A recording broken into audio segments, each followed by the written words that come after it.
अहमदाबाद का फतेहवाड़ी इलाका ऐसा लगता है कि म्युनिसिपल कॉरपोरेशन के आंखों का रोड़ा बन गया है। इस वक्त हम खड़े हैं हादी नगर में और हादी नगर से 500 मीटर की दूरी पर सरकारी बुलडोजर एक बार फिर से लोगों के घरों को जमींदोज कर रहा है। इसीलिए यहाँ के लोगों की धड़कनें बढ़ गई हैं। हादी नगर में 180 मकान बने हुए हैं, आप देख सकते हैं हमारे पीछे।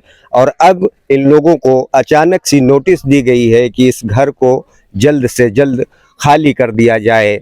लेकिन सवाल ये उठता है कि अब ये लोग जाएं तो कहाँ जाएं। कुछ लोग हमारे साथ हैं हादी नगर के, उनसे बातचीत करते हैं और उनका क्या कहना है समझते हैं। कब नोटिस आपको मिली और क्या कुछ कहा गया? 4 तारीख को नोटिस मिली और हमारे को बोला कि आप 10 तारीख के दिन में आओ। बोले आपके पास कोई भी कागज हो तो। हमारे पास तो कोई कागज है ही नहीं। बिल्डर ने बोला था हमारे को कि कागज तुम्हारे को बाद में मिलेंगे। कागज ना उनके पास है ना हमारे पास है। हम यहाँ 4-5 साल से रह रहे हैं, तो सरकार के वहाँ सो रही थी उस टाइम पे। सरकार को आना चाहिए ना। हमने ये सब पैसा कहाँ से लाके जमा करके पूंजी दी, अब सरकार ने आके नोटिस मार दी, तो हमारे कहाँ जाने का? हमारा आसियाना तो चले यही है। अब हम कहाँ जाएंगे? हम तो घर से बेघर हो जाएंगे, तो हमारे कहाँ जाने का? ये हमारे को ऐसे कागज बना के दिए। सरकार बोलती है हमारी ज़मीन है, बिल्डर बोलता हमारी ज़मीन, तो हमारे कहाँ जाने का? किसके पास चले? हमारे को कहाँ जाने का? रिवर फंड में कूदने जाने का। कब आप लोगों ने मकान लिया था और उस वक्त क्या बिल्डरों ने कहा था? बिल्डरों ने ये बोला था कि जूनी शरत की ज़मीन है, नए शरत की लिखान देंगे। लेकिन हमने उनसे कागज मांगा तो बोले अभी नहीं, बाद में मिलेंगे, बाद में मिलेंगे। फिर बाद में बोले कि पैसे पूरे होंगे तो तुमको कागज मिलेगा। उसके बाद हमारे को ये कागज बना के दिया सर। कितने लोगों को नोटिस मिली है? यहाँ जितने रहते सबको मिली। जितने रहते हैं सबको 180 मकान है, उनमें सब में नोटिस लगाई। जो हाजिर थे उनके हाथ में दिए, जो बंद थे उनको घर पे लगा दिए। क्या कहा कुछ उस वक्त में बताया आप लोगों से? ऑफिस पे आओ, ऑफिस पे बात करेंगे के। ऑफिस पे गए तो हमारी तो बात सुनी नहीं, बस बोला कि 15 दिन की तुमको मोहलत देते हैं, तुम खाली कर दो मकान। आपको क्या लगता है बिल्डरों ने धोखा दिया? हमारे साथ चीटिंग हुआ है। यहाँ हम लोग को एक बैग आके बोल देते हैं कि इस तरह से घर खाली करो, सरकार के की जमीन है, तो हम सरकार को किस तरह से सरकार निकालेगा, तो हम लोग कहाँ जाएंगे? बिल्डर ने अब निकल गए, अब हमारे क्या करने का है ये बताइए। अभी सर हमको यही मकान हमको चाहिए, हम नहीं तो हम जान दे देंगे, मर जाएंगे। हमारा जो बिल्डर है, सो जो भी है, सुफियान है, अल्ताफ है या सिकंदर है, कोई भी है, ये लोग जिम्मेदारी रहेंगे ये हमारे मरने का। हम मर जाएंगे, हम मर जाएंगे ना। तो जितने भी यहाँ के बिल्डर है इसकी जवाबदारी उनकी और सरकार की। हम कहाँ जाएंगे? हम कहाँ जाएंगे? ये हमारा आशियाना है, इसके बाद हम कहाँ जाएंगे? हम हमारा घर ही नहीं है, हमारे पास इतने भी पैसे नहीं कि हम भाड़े के रूम में रहेंगे। इसके अलावा कोई घर ही नहीं है हमारे पास। आप पहले कहाँ रहते थे? पहले हम लोग भाड़े से रहते थे बॉम्बे होटल। हाँ, तो थोड़ा बहुत पैसा जमा कर रहे थे, वो लाके हमने यहाँ घर लिए, वो बिल्डर को दिए ना, तो यहाँ घर लिए। कितने में लिया था ये मकान आपने? ये मकान हमने 6.5 का लिए। 6.5 लाख का। 6.5 लाख का। 6.5 लाख उस वक्त आपने कुछ कागज वगैरह देखा था? क्या था? कागज तो लिखा नहीं था, खाली एक कागज की स्लिप बना के दिए थे 25,000 की। हाँ, हम लोग पढ़े लिखे नहीं है ज्यादा। हम लोग पढ़े लिखे नहीं है सर। आप बताइए कैसे इसको देखते हैं और क्या कहेंगे? अरे हमारे साथ 420 हुए, हमने बोला अगर कुछ कागज दो तो बोला हमारे पे भरोसा करो, और भरोसा करा तो आज हमारे साथ ऐसा फ्रॉड हो गया। 420 ही हुई। अगर हम जान देंगे तो वो लोग ही बिल्डर ही होंगे जिम्मेदार।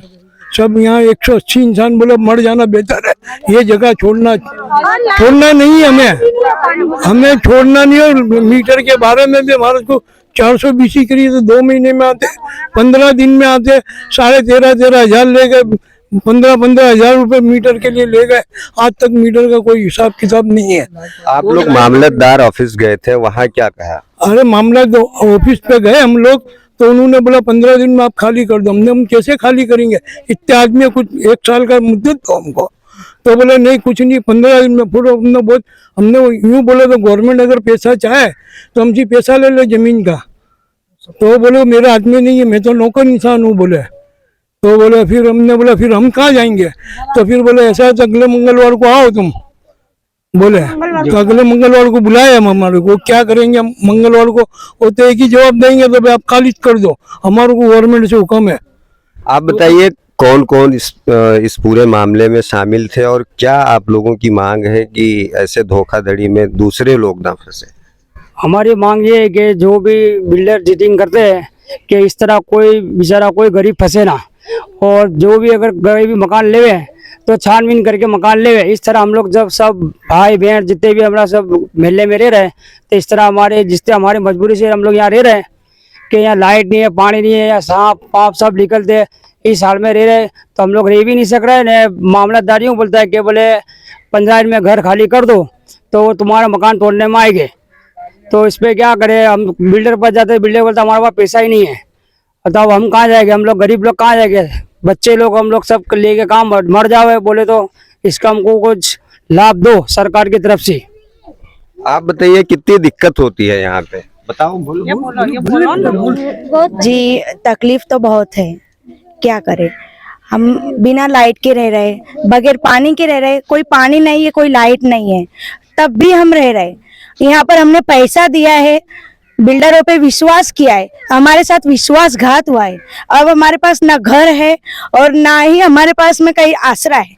हम सब छोड़ छाड़ के यहाँ पर आए बिना लाइट पानी के घर में। अब वो घर भी चला जाएगा तो हम क्या करेंगे, कहाँ जाएंगे। आप क्या पढ़ते हैं? अगर छोटे बच्चे हैं, एक 3 साल की छोकरी है, एक 5 साल की छोकरी है, वो कहाँ जाएंगे। बच्चों का क्या कसूर है, गलती है बिल्डरों की, भुगत कौन रहा है, हम क्यों, हमारी गलती क्या है। एक विश्वास, मुसलमान पर विश्वास, मुसलमान ने हमारे साथ में ऐसा किया, ये हमारे साथ में इंसाफ करवा दो। जो भी है हमारे साथ, हमारा साथ दो सब मिलके। हमारे ना पैसे मिलेंगे और ना ही घर मिलेगा, ये तो हमारे साथ नाइंसाफी है। हम मामलतदार में भी गए, 1 नहीं 4 फेरी गए, लेकिन वहां के सर भी नहीं सुनते। हमको नोटिस देकर हमको बोलते हैं कि घर खाली कर दो। अब रोड पर तो कोई इंसान जा नहीं सकता है, बिल्डर रहेंगे बिना लाइट पानी के घर में, ऐसा कोई घर बनाकर देता है। इस बार अभी अगर कभी कोई बुलडोजर, कोई गाड़ी, कोई भी सरकारी ऑफिसर आया तो हम बुलडोजर के आगे आ जाएंगे, मर जाएंगे, या तो फिर ऐसे ही तनहा चले जाएंगे और मामलतदार ऑफिस में जाके रहने लगेंगे। वहां पर जो भी ऑफिस खाली होंगी, जो भी रूम खाली होगा, हम सब उसमें चले जाएंगे। फिर यहाँ की जितनी भी पब्लिक का सब जिम्मेदार है वो सरकार रहेंगी। और अगर कभी सरकार को हमारे को इंसाफ दिलाना है तो बिल्डर को पकड़ो प्लीज, हमारी यही एक विनती है। तुम बोल दो, तुम बोलो। यहाँ की एक महिला है जो काफी ज्यादा इस पूरे मामले को लेकर गमजदा हो गई है, उनसे बात करेंगे। क्यों आप परेशान हैं? हमें न परेशानी यूँ है, हमने पैसा मेहनत करके लिया है, हमने बड़ी पूरी जमा करेली, वो पूरी वो करी है। क्या काम करती हैं? घर काम करते, घर काम करने का क्या मांग क्या है आपकी? मतलब हमारे को सरकार तोड़ना चाहती है तो हमारे को घर की बदली घर चाहिए, बाकी और नए उसमें हमारे को सेट कर दे। ये हमारे को यही मकान चाहिए, हमारी यही वो है। हमारी छत नहीं जाना चाहिए, लाइट पानी नहीं है, हमारे पानी नहीं है, लाइट नहीं है, रात को सांप निकलते, बिच्छू निकलते, हर जंतु से हम लोग वो करते हैं। बोले पानी के लिए जाते हैं ना टैंकर वाले, टैंकर के लिए भी जाते हैं तो वो लोग भी हम लोग को भगा देते हैं कि तुम्हारे यहाँ ना म्यूनसिपालिटी टैंकर आएगा ना पानी आएगा, क्या कोई सुविधा नहीं मिले तुम्हारे को। तो ऐसा हमने क्या गुनाह करा, मतलब हमने पैसा दे के ना हमने गलती करी है, बिल्डर पर विश्वास करा। जो भी हो मोदी सरकार होवे तो मोदी सरकार हम गरीबों की रिक्वेस्ट है तो हमारे को छत दिलावे, कोई छत बिना ना होवे, हमारे सर पे छत रहे। हमारे बच्चे छोटे छोटे, हमारे बच्चे किस तरह हम करते थे तो हमारा मन जानता है। मैं झाड़ू पोछा करने जाती हूँ, घर का काम करती हूँ। आज सरकार अवैध कब्जे पर लगाम लगाने के लिए लैंड ग्रेविंग जैसे सख्त कानून लेकर आई थी, लेकिन जिस तरीके से मुस्लिम समुदाय के लोगों को बिल्डर धोखा देकर उनके साथ जालसाजी कर रहे हैं, कहीं ना कहीं ऐसा लग रहा है कि लैंड ग्रेविंग जैसा सख्त कानून भी इन बिल्डरों के आगे बौना साबित हो रहा है। दूसरी बात, यहाँ की महिलाओं ने दिल छूने वाली बात ये कही कि मुस्लिम होकर एक मुस्लिम बिल्डर पर भरोसा किया था, लेकिन अब मुस्लिम ने ही धोखा दे दिया, तो अब हम जाएं तो कहाँ जाएं। इन लोगों की सरकार से एक ही मांग है कि अगर हमारा छत छीना जाता है तो कहीं दूसरे जगह छत दिया जाए। बेहतर तो ये होगा कि इन लोगों को यहीं पर रहने का जगह दिया जाए, ताकि ये भी अपने बच्चों के साथ इस मकान में रहकर अपने मुस्तकबिल का बेहतर सपना देख सकें।